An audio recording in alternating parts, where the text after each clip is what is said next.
Hi, my name is Marie Mills and I own Clear Solutions. In this video, I'm going to talk about why your team may not be reading the SOPs that you've worked so hard to create.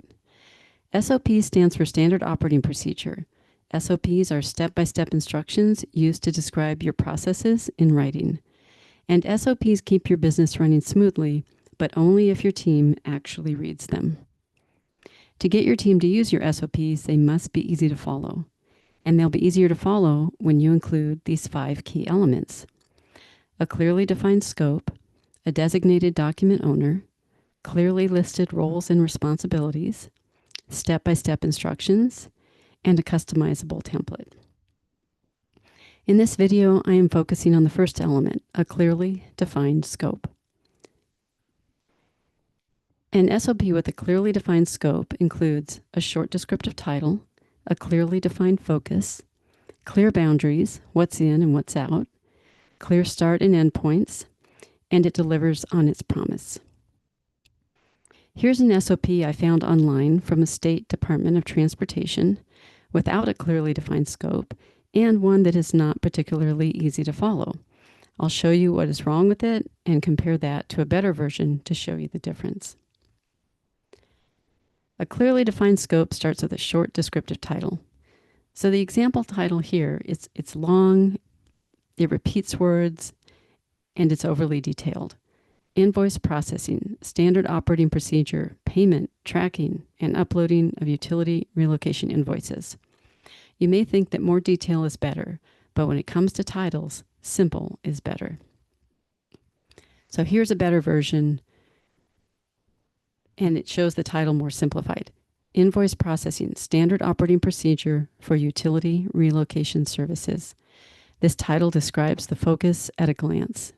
And it shows 2 versions here. The top version is the title block that came with the SOP from the Department of Transportation. It's very detailed, and that is not uncommon for very large organizations. And the one below it is my template that I use for most of my clients, is a very simplified version. It's the same wording, invoice processing for utility relocation services. It's short, clear, and to the point. An SOP with a clearly defined scope defines the focus, what the SOP will cover and what the reader will learn. In the DOT example, the focus is spread across 2 sections, purpose and scope.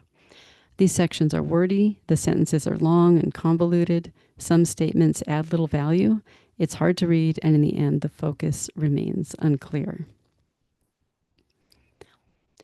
So in my version, instead of having a separate purpose and scope sections, I use a single overview section.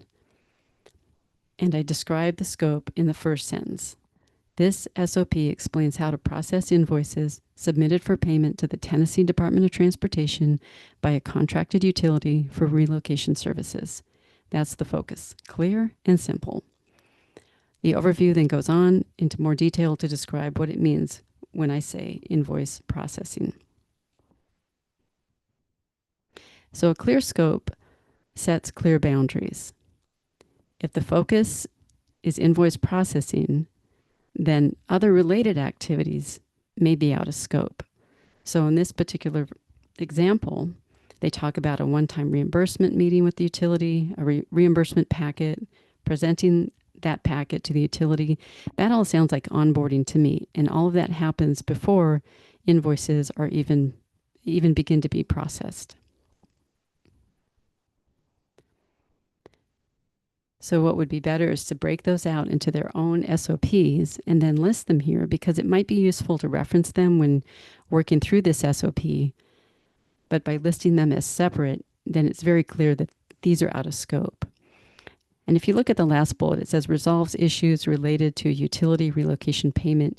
You might think, well, that's pretty related to invoice processing. And it is, but it's also something that's not going to happen with every invoice. And it might go into some detail. So it's also much more helpful to break that out into its own SOP. So a clearly defined scope identifies clear start and end points. Now, in the DOT version, the actual steps are grouped by role in the responsibility section, not in a process section, not in the step-by-step instruction section. So there's no clear first step, there's no clear sequence, and there's no clear last step. That makes it very hard to understand what to do and when to do it. So a better way to organize the information is to have a very clear process section, and you have a summary of all the steps at the top, and then you go into all the detail you need to go into for each step below that. And finally, a clearly defined scope delivers on its promise. The DOT version mentions payments in the title and in the purpose section, but then it sends the reader to another SOP altogether for complete instructions on the payment process, and that is very confusing. So if you imply that payments are part of invoice processing, then include those details here. If not, then remove the word payment from the title and the purpose, or be crystal clear on what part of the payment process is going to be in scope and what is going to be out of scope.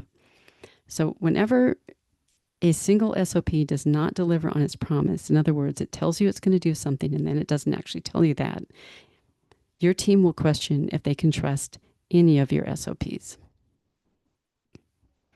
So in summary, your SOPs only have value to the extent your team reads them. And I guarantee your team does not want to read poorly written SOPs. To make every SOP easier to read, start by clearly defining the scope. I hope you found this video helpful. If you'd like help writing your SOPs to ensure they each include a clearly defined scope, visit my website or LinkedIn page and schedule a free consult. I'd love to talk to you. Thank you.